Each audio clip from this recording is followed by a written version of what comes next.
মাত্র 50 টাকায় আজকে আমরা অনেক সুন্দর একটা জায়গায় ঘুরে আসলাম। এই জায়গাটা কোথায় যদি জানতে চান অবশ্যই ফুল ভিডিওটি দেখে যাবেন। হ্যালো গাইস, আসসালামু আলাইকুম, welcome to my new blog. অনেক দিন হয়ে গিয়েছে আব্বু আম্মুর সাথে কোথাও বাইরে যাই না, তো আজকে আমার আম্মু দুপুরবেলা কল দিয়ে বললো যে চল আমরা আজকে বাইরে ঘুরতে যাব। যেই বলা সেই কাজ, আমার আম্মু যেহেতু আমাকে রেডি হতে বলেছিল আমি তাড়াতাড়ি করে রেডি হয়ে তাদের বাড়িতে চলে গেলাম। এরপর ওইখান থেকে সবাই রেডি হয়ে একসাথে বের হয়ে গেলাম। এইখানে আসার পর আমার আব্বুর টিকিটটা সবার প্রথমেই কেটে নিচ্ছিল, আর টিকিটের মূল্য ছিল মাত্র জনপ্রতি 50 টাকা করে। জায়গাটা কে কে চিনতে পেরেছেন অবশ্যই কমেন্ট করে জানিয়ে দেবেন, আর যারা না চিনতে পেরেছেন আমি এখনই বলে দিচ্ছি। আজকে আমরা গিয়েছিলাম কেরানীগঞ্জ কোনাখোলা শরীফ ড্রিম পার্কে। কেরানীগঞ্জে যারা আছেন তারা তো অবশ্যই একবার হলেও এই শরীফ পার্কে এসেছেন, তাই না? তো এই নিয়ে কয়বার এসেছি নিজেও বলতে পারবো না, 10 থেকে 12 বার হয়ে গিয়েছে। প্রথম থেকে যখন এখানে আসা শুরু করি তখন কিন্তু কোনো এন্ট্রি ফি ছিল না। এখন আসলে কিন্তু জনপ্রতি 50 টাকা করে আপনাদের এন্ট্রি ফি দিতে হবে। 50 টাকা কিন্তু খুবই কম আমাদের জন্য, কারণ এত সুন্দর একটা জায়গায় মাত্র 50 টাকা দিয়ে এন্ট্রি করতে পারবেন। আমি যতবারই আসি না কেন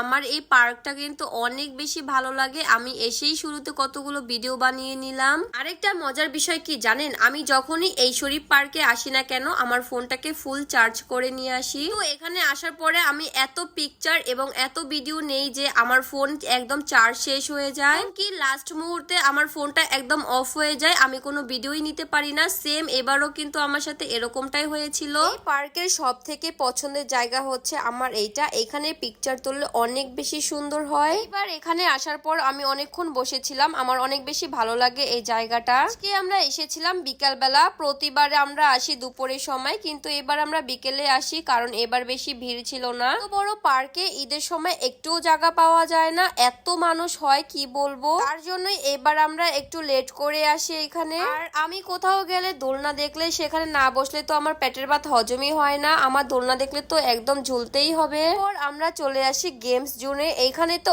অনেক বেশি রাইড ছিল বাচ্চাদের, মানে আমরাও কিন্তু উঠতে পারবো। আলহামদুলিল্লাহ এইখানের প্রতিটা রাইডে কিন্তু আমি 2 থেকে 3 বার করে উঠেছি, আমার আর এখন এগুলোর প্রতি কোনো ফিলিংসই নাই। যাই হোক, আমরা একটা প্যাকেজ কিনে নিলাম। প্যাকেজ কিনলে কিন্তু আপনাদের টাকাটা অনেকগুলোই সেভ হবে। আপনাদের সুবিধার জন্য আমি এখানে প্যাকেজগুলোর পিকচার দিয়ে দিলাম, আপনারা দেখে শুনে তারপর যেতে পারবেন। পর সবার আগে আমরা চলে আসি ট্রেনে ওঠার জন্য, কিন্তু ট্রেনে তো আমি অনেকবার উঠেছিলাম, আমার আর ভালো লাগে না। এইবার ট্রেনে উঠেছিল আমার নানু, আমার ভাই এবং আমার ছোট বোন, 3 জন উঠেছিল ট্রেনে, এবং আমরা উঠেছিলাম অন্য রাইডে, সেগুলো পরে দেখাবো। আমার কাছে মনে হয় বাচ্চাদের জন্য এই ট্রেনটা বেস্ট, আমাদের জন্য না। আমি তো এখানে 2 বার উঠেছিলাম, আমার তেমনটা ভালো লাগে নাই। যারা না উঠেছেন তারা কিন্তু একবার হলো ট্রাই করবেন, আপনাদের ভালো লাগতে পারে। আমি তো এখানে ওয়েট করতেছিলাম আমার বোনদের কখন দেখতে পারবো। এরপর আমি আর আমার মেজো বোন চলে যাই হচ্ছে ফ্লাইং চেয়ারে ওঠার জন্য।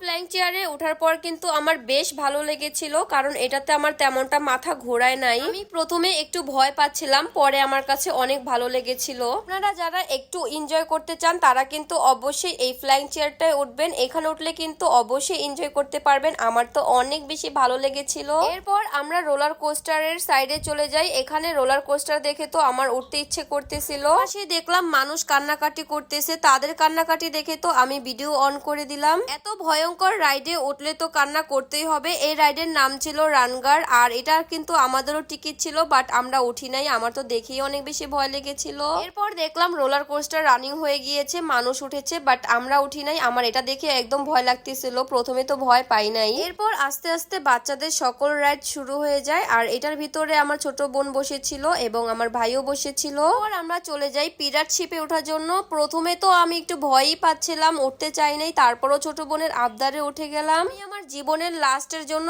এটার ভিতরে উঠেছি, আমি জীবিত থাকতে আর কখনো এটার ভিতরে উঠবো না। আজকে আমার আত্মা ছিল কিন্তু আমি ছিলাম না। পর চলে আসি আমরা কিছু পিকচার তোলার জন্য, আর এটা ছিল 9D মুভির গেট, দেখতে কিন্তু অনেক সুন্দর লাগছিল, তাই না? এখানে আমার আব্বু সবকিছু ঘুরে ঘুরে দেখছিল, তাদের প্রতিটা কর্নারে কিন্তু অনেক বেশি সুন্দর। এটা ছিল জম্বি হাউস। ভাইরে ভাই, আমার আর সাহস হচ্ছিল না জম্বি হাউসে ঢোকার জন্য, আজকে আমার আত্মা এমনিতেই নাই। তো ঘোরাঘুরি করতে করতে কিন্তু সন্ধ্যা হয়ে যায়। এরপর আমরা খাবার অর্ডার দিয়ে দিয়েছিলাম, এরপর হচ্ছে আমার হাতে টোকেন ধরিয়ে দিল।